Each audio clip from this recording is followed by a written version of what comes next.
It is a sound that triggers instant desire. A glossy, dark surface that melts at the exact temperature of the human body. It is the most complex flavor profile in the confectionery world, containing over 600 distinct aroma compounds, more than red wine or roasted coffee. Chocolate Theobroma cacao, the food of the gods. For 3,000 years, it has been a currency, a medicine, and a luxury. Today, it is a $100 billion global industry. But the bar you unwrap today is a technological marvel that bears little resemblance to the bitter drink of the ancients.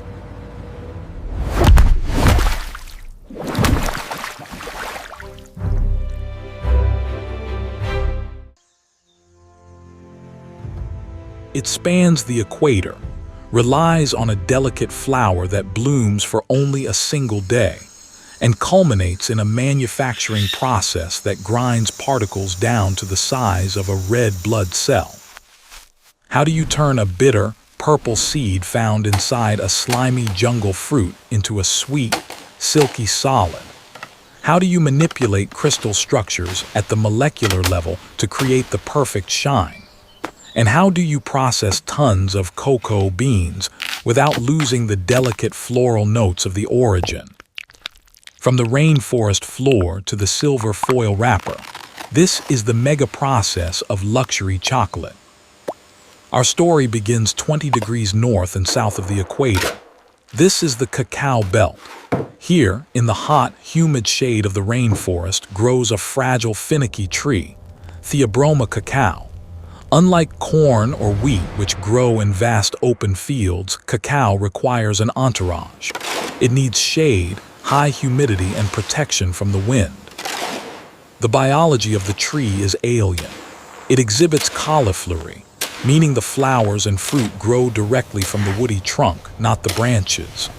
Thousands of tiny, orchid-like flowers bloom, but only a fraction, perhaps 1 in 100, will be pollinated. And the pollinator is not a bee. It is a microscopic midge, a tiny fly no bigger than a pinhead. Once pollinated, the fruit swells into a pod. It takes 5 to 6 months to ripen. A healthy tree produces only about 30 to 40 pods a year. This scarcity is the first factor in the price of luxury chocolate. Harvesting cacao is a manual, labor-intensive art. Machines cannot navigate the rough terrain or distinguish ripe pods from green ones. Farmers use machetes or long-handled hooks to sever the pod from the trunk without damaging the delicate flower cushion, which will produce the next harvest. The pods are gathered into piles. Then the cracking begins. With a sharp strike, the thick husk is opened. Inside, nestled in a sweet white mucilaginous pulp called baba, are the seeds. These are the cacao beans. At this stage, the beans taste nothing like chocolate. They are incredibly bitter and astringent. The white pulp, however, is sweet and tangy, tasting like lychee or lemonade. But we aren't here for the fruit juice. We are here for the seed. This is the most critical step in flavor development. Fermentation. You cannot make chocolate from raw beans. They must rot in a controlled manner. The wet beans are scooped into wooden sweat boxes or piled under banana leaves. In the tropical heat, wild yeasts land on the sweet pulp. They begin to consume the sugar, converting it into ethanol and carbon dioxide. This is the anaerobic phase. As the pulp liquefies and drains away, air enters the pile, triggering the aerobic phase. Acetobacter bacteria take over, converting the alcohol into acetic acid, vinegar. The chemical reaction generates massive heat. The center of the pile reaches 122 degrees Fahrenheit. This heat kills the germ of the seed, preventing it from sprouting. As the germ dies, cell walls break down, allowing complex chemical mixing inside the bean. The purple anthocyanins, responsible for the bitterness, begin to bleach out, turning the bean brown. Precursors to the chocolate flavor are born here. The farmers must turn the beans every 48 hours to ensure even fermentation. If they stop too soon, the chocolate will be bitter and astringent. If they go too long, it will taste like rotten ham. It is a biological tightrope walk that lasts 5 to 7 days. Once fermentation is complete, the beans are roughly 60% water. To stop the fermentation and make them stable for shipping, they must be dried to 7% moisture. Solar drying is preferred for luxury cacao. It allows the acetic acid to evaporate slowly. Industrial artificial drying can trap the acidity inside, ruining the flavor. The beans are raked constantly under the equatorial sun. This process takes a week. The beans shrink to half their size. They develop a papery shell. The smell transforms from vinegary yeast to the deep, earthy aroma of cocoa. Before the beans are sold, they face the cut test. Buyers slice 50 random beans lengthwise. They are looking for fermentation quality.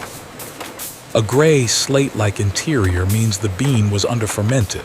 Purple means it needs more time. A rich, dark brown. N with deep fissures indicates a perfect fermentation. This visual test determines the price.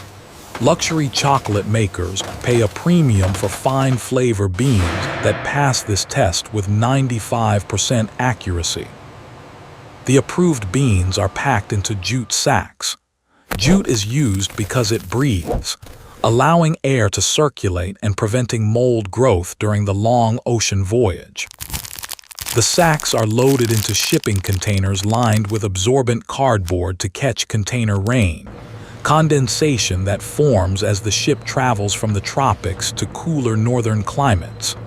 Millions of tons of cocoa cross the ocean every year, destined for the great chocolate capitals of the world: Switzerland, Belgium, and the United States. The agricultural chapter closes.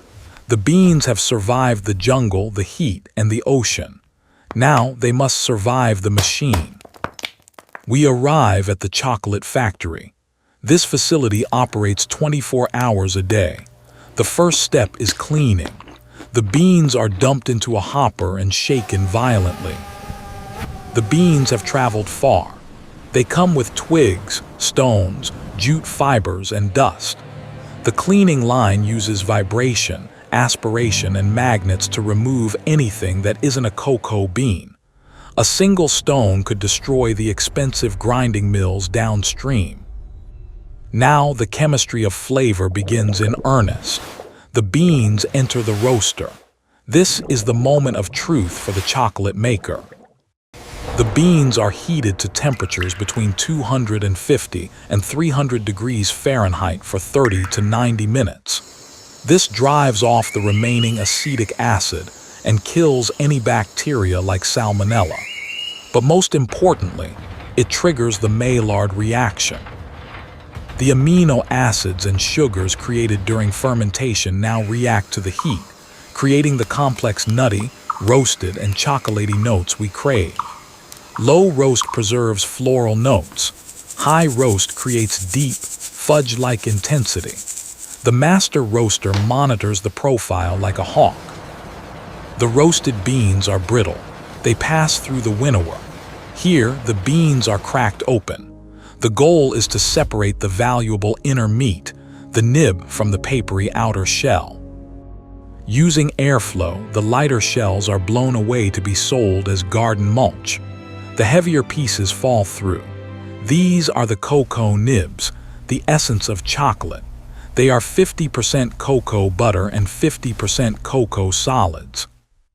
The nibs are fed into the grinding mill. Under immense pressure and friction, the cellular structure of the nib is shattered. The friction generates heat, which melts the cocoa butter trapped inside. What went in as a solid comes out as a liquid. This is cocoa liquor or cocoa mass. It contains no alcohol. It is simply pure, liquid, unsweetened chocolate. Now the blending begins. To make a luxury bar, the chocolatier adds extra cocoa butter for melt-in-the-mouth texture, sugar for sweetness, and perhaps vanilla. The mixture is currently gritty. The particle size is around 100 microns, too large for the human tongue, which detects graininess at anything over 30 microns. The paste travels to the 5-roll refiner. These massive steel drums spin at increasing speeds and pressures. They crush the sugar and cocoa particles down to a microscopic 18 to 20 microns. The chocolate comes off the top roller not as a liquid, but as a fine, dry powder or flake. The powder enters the conching. This machine, invented by Rodolphe Lindt in 1879, is the secret to modern luxury chocolate. It is essentially a surface scraper and aerator. For hours, sometimes up to 72 hours, the chocolate is agitated, smeared, and aerated. Friction heat melts the cocoa butter again. The constant motion coats every microscopic sugar particle in fat. Volatile acids and moisture evaporate, smoothing out the flavor profile. The texture changes from a paste to a silky, flowing liquid. This is where the texture becomes velvet. The chocolate tastes perfect, but it is chemically unstable. If we cooled it now, it would be dull, soft, and would bloom with white streaks. We must temper it. Cocoa butter is polymorphic. It can crystallize in 6 different forms. Only one form, form 5, gives us the shiny finish and the sharp snap.